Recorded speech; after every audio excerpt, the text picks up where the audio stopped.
Hey everyone, Kyle once again, and welcome back to the next episode review of episode 9 of Train to the End of the World. First of all, I gotta say sorry that that it took me a little long to upload this episode review, because usually I upload it on Mondays, right, when it premieres. But thing is, so during this week, you know, the reason why I postponed my anime month because of some personal reasons. Well, some of those reasons just escalated during the week, that I just couldn't upload it because I had to be in the good mood to want to do my videos. I can't just do it when things are happening while I'm recording. So I just kept pushing it off until now. So I hope you understand the reason. So well, the thing is, though, one thing is I just things I had to do. First of all, I had to say that I think I would stop reviewing, as of right now, stop reviewing of Mission Yozakura Family, which I don't want to, though. But you know,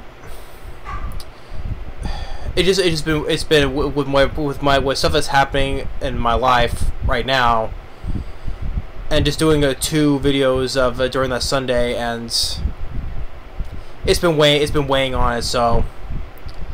So I'm just, as of right now, I mean, regardless, I still enjoy the show of Mission Yozakura Family. I really do, but I just right now I just wanted to just pull him back on that, and just doing 3 for now, because I just want to just want more of my other outside stuff to be interfering with what I like to do, you know. So I apologize, though, like, for prolonging this episode review, and I apologize for discontinuing me reviewing of Mission Yozakura Family. So those are the reasons. So I do apologize once again. So with all that said and done, let's get right back down into the episode 9 review of Train to the End of the World. So my mind's clear. Go.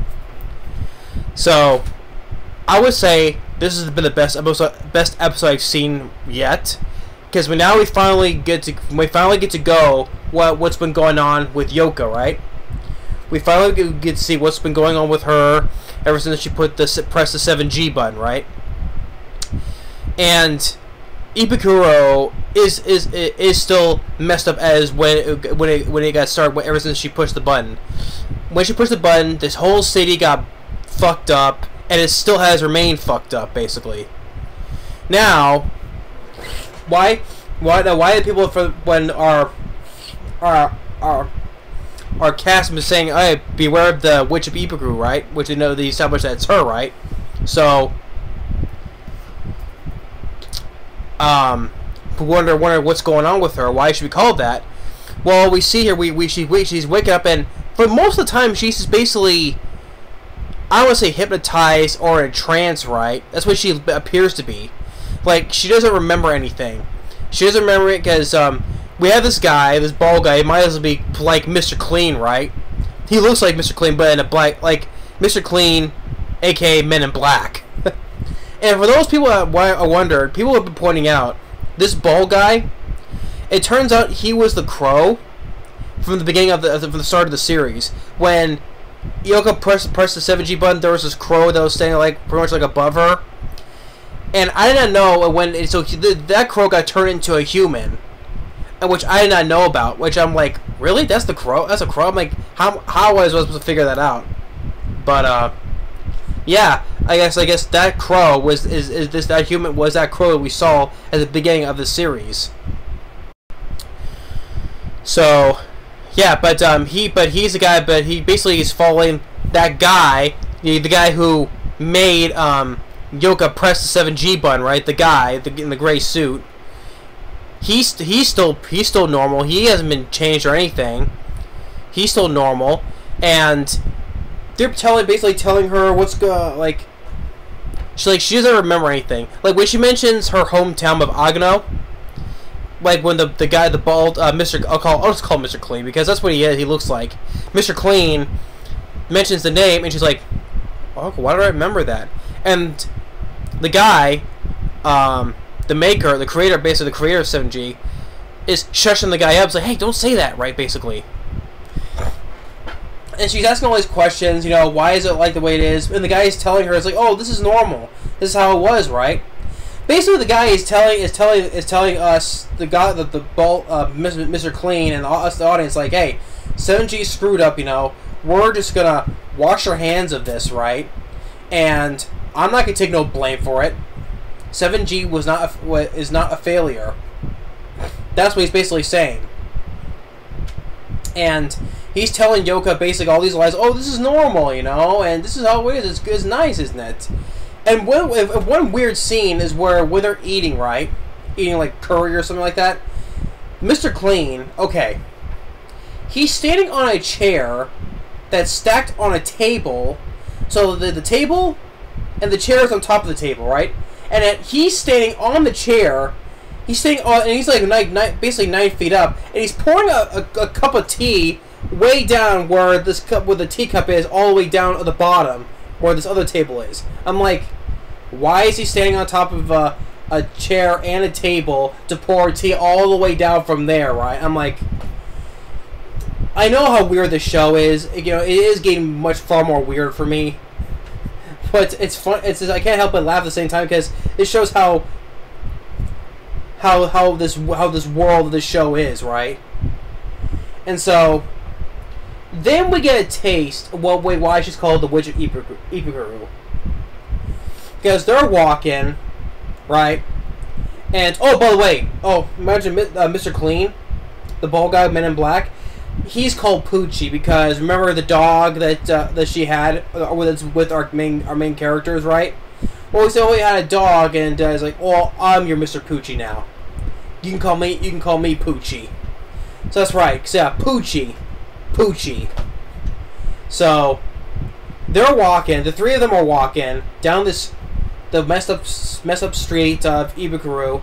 Here's a guy comes out telling Yoka, or the witch of Ibukuru, the witch, right? Say, hey, fix what you did, you know, bring it back to normal, right? And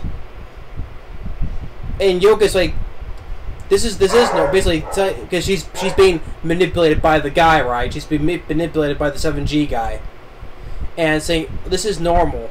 Don't you criticize what normal is. And so she lights up, she's glowing, and while Poochie, Mr. Clean, has the guy by the throat, and Yoka just turns that guy into basically a bowl of soup. I'm like, and then the 7G guy, he starts eating the soup. So is that cannibalism? Yes, technically it was a human. It's like reminding me. Oh, okay, do you know in the scene in the first Ant-Man movie where Corey Stoll or Darren Cross, right, in the first in the bathroom, right, and he shoots that one guy that he was criticizing his Yellow Jacket suit, basically turns him into a blob of snot and just flushes the guy down the toilet. Yeah, it was like, goodbye, Frank. So that guy was a human, but he basically just got flushed down the toilet.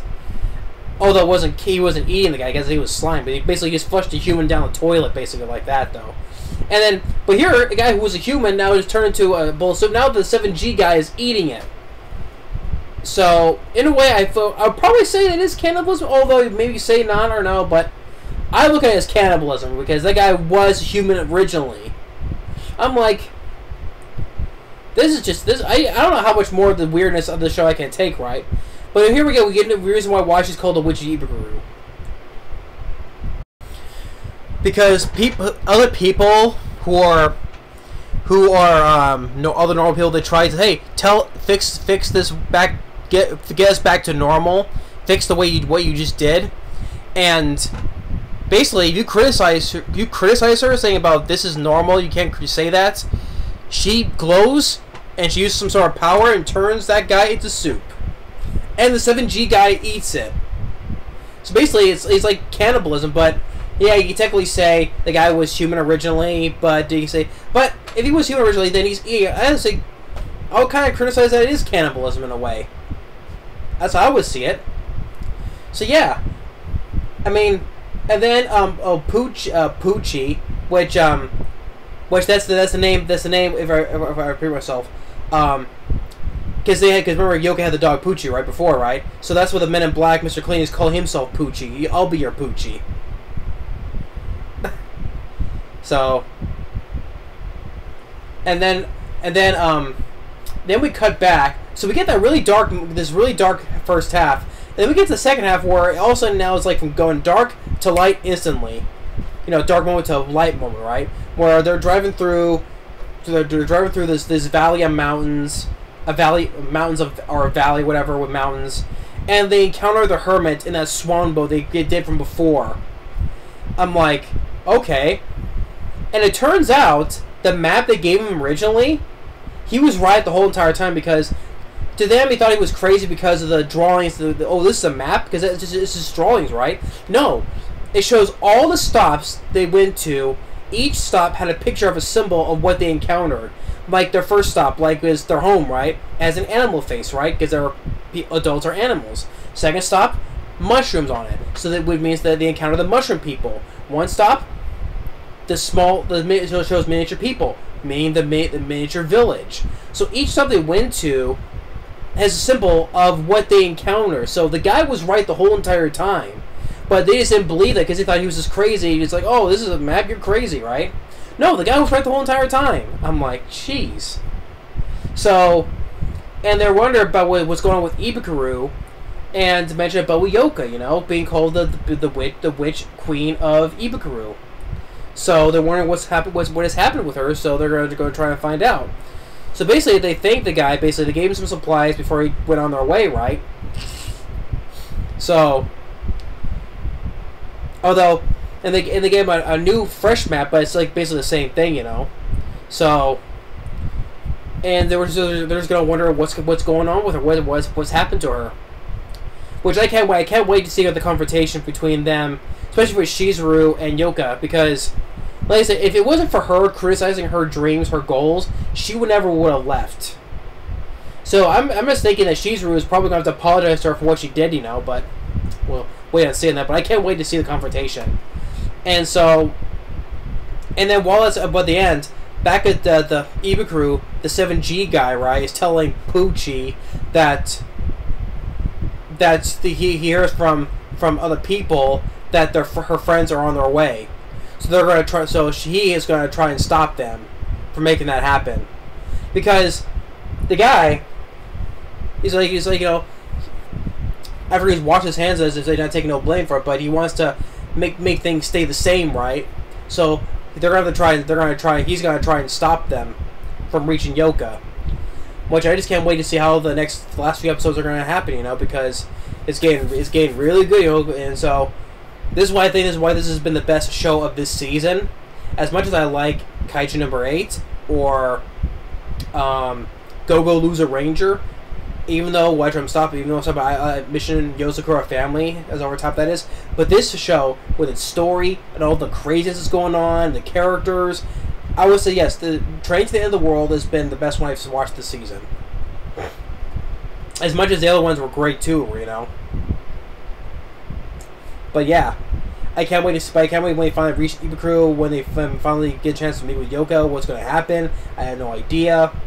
So the fact is that Yoka, she's been manipulated, thinking, even though because she has amnesia, not remembering, but the guy is manipulating her, thinking, oh, this is normal. You are the princess, you know. So yeah, he's just, you know, just being as manipulative as he is to her, you know. And even though with the Pochi, right, Men in Black, Mr. Clean, even he's been questioning the guy though, but he can't because he's just following orders, right? So, but I'm just predicting there he might end up betraying him, and maybe even die. So we'll have to wait on that though. So he may die and end up betraying him. But we can't wait to see. But we'll wait and see on that though. But yeah, episode 9, Train to the End of the World, was great. I loved it. So I apologize for taking so long, but like I said, when things are happening things were recently happening in my life outside YouTube here, I apologize for waiting so long to upload this video, because, you know, I can't get in the mood. I just when things are happening, you know. So I apologize for that, and I do apologize for not going to be continuing with Mission Yozakura Family. You know, I just need to have some more space, you know, because doing two on the same day and things start happening, I can't just keep doing it once. Otherwise, I'm gonna keep on postponing those, you know. So I do apologize for that, though. But I'll still continue watching Mission Yozakura Family outside of it to have a fun time watching it. But as right now, I'll stick to the last three here. So I have here. So I do apologize for everything I said, but episode 9 of Train to the End of the World was great, and I loved it though. So, but I can't wait for what's going to happen next, and when they finally do reach Ibukuru. But anyway, thanks for watching. Stay tuned for more. We'll see you next time. Later.